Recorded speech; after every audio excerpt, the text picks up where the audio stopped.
और अब बारी सिनेमा गुरु की। आज हम आपको बताएंगे बेहतरीन अदाकारा रानी मुखर्जी जी के बारे में 10 ऐसी बातें जो शायद आपने नहीं सुनी।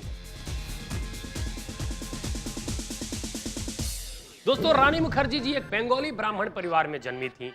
उनके पिताजी बहुत बड़े निर्देशक थे। उनका नाम था श्री राम मुखर्जी जी और मुंबई में एक फिल्मालय स्टूडियो है, उसके संस्थापक राम मुखर्जी साहब ही हैं। उनकी माता जी भी एक पार्श्व गायिका थी। दोस्तों, रानी मुखर्जी जी को सबसे पहली बार 1992 में उनके पिता द्वारा निर्देशित एक बंगाली फिल्म में काम मिला। इस फिल्म में वो एक सहायक नायिका के रूप में थी। लेकिन जब फिल्म बाद में रिलीज हुई तो उनके पिताजी को लगा कि इनके अभिनय में काफी कमी है। वो काफी उदास हुए और रानी मुखर्जी भी इस बात से बहुत आहत हुई। लेकिन उनकी माता जी कृष्णा मुखर्जी ने उनका हौसला बढ़ाया और अपने द्वारा रचित एक नाटक में मुख्य भूमिका के लिए चुना।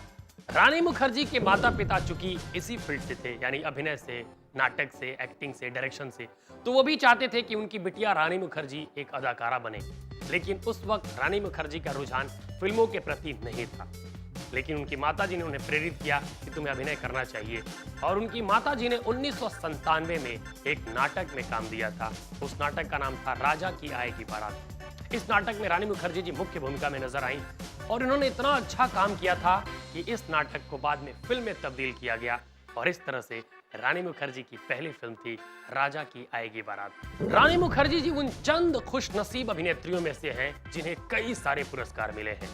रानी मुखर्जी जी को 14 बार फिल्म फेयर में नॉमिनेट किया गया, जिसमें से 7 बार उन्हें पुरस्कार से सम्मानित किया गया।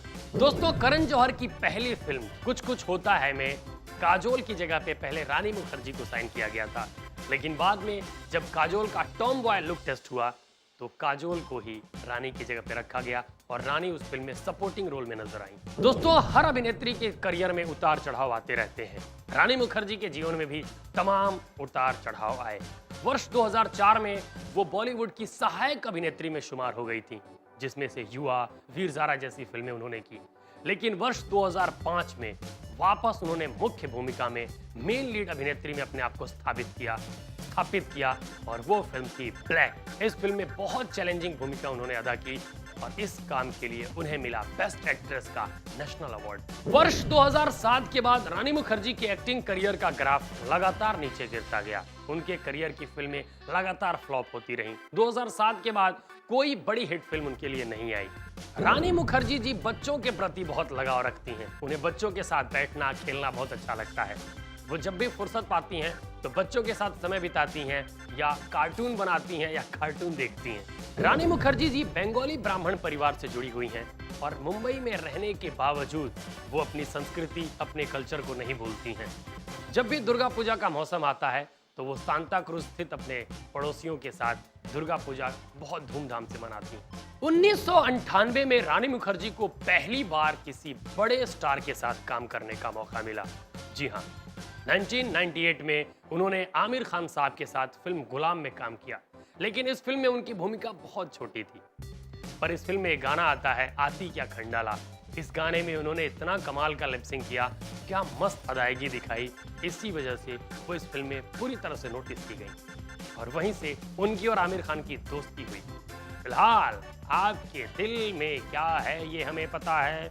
आपका दिल क्या चाहता है? आपका दिल झूमना चाहता है, नाचना चाहता है। तो भैया हम आपको 5 गाने सुनाते हैं, सुनिए। गाना नंबर 5, 4, 3, 2 and 1। भाई, मुझे मिस करने में बहुत मजा आता है तो मैं आपको अगले एपिसोड तक मिस करना चाहता हूं। आप भी मिस कीजिए और हाँ, मिस कॉल मत कीजिए और जितने भी मिस लोग हैं वो मेल करते रहें। अपने चुटकुले, अपने आइडियाज, अपने सजेशन, अपनी मोहब्बत हमें मेल करते रहिए bigmagicmarketing@reliancebroadcast.com पे। अगले एपिसोड में फिर मुलाकात होगी एक और धमाकेदार एपिसोड के साथ। तब तक देखते रहिए एंटरटेनमेंट की full guarantee big top 20 only on big magic.